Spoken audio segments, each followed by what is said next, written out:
This used to be one of the dirtiest steel mills in China. Today it's part of an amusement park.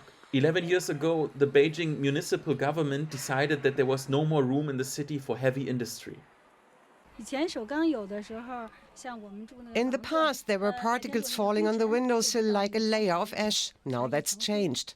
As soon as they closed the factory, the air quality got better. The skies are blue again, and even in our home, the environment feels better. Since the factory moved outside the city, the air in Beijing is much fresher, and our blue skies and white clouds have been restored. The weather feels crisp in autumn.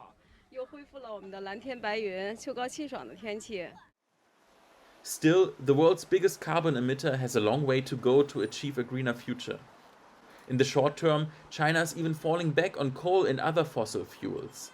Since September, many provinces have been suffering a severe electricity shortage. Well, I've been here on and off since the early 80s, and that is by far the biggest crisis I've seen. We had blackouts in the late 90s, we had serious gas problem in 2016, but this is the biggest energy crisis that took place in China in this century.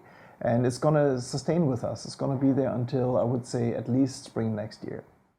Just in the southern province of Guangdong alone, more than 100,000 factories have had to shut down temporarily.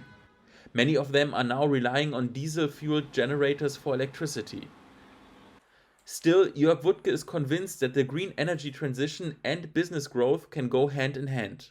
Renewable is a big topic in China, and they installed many gigawatt in wind and solar, and renewable for them is also nuclear, by the way.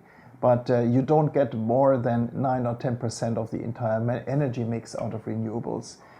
Coal just rules supreme. 70% of generated electricity is coming out of coal. But that will have to change soon. Last September, President Xi Jinping promised that China will achieve carbon neutrality by 2060.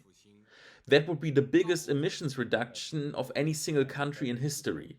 I don't think it was a breakthrough yet. It was a step in the right direction. So I think that these targets and this holistic approach, I think, is the right way to put it. Also because they will need to mobilize the different sectors of society. China's leadership has made its commitment to climate neutrality clear. What's still lacking, however, is a concrete plan on how to achieve that goal.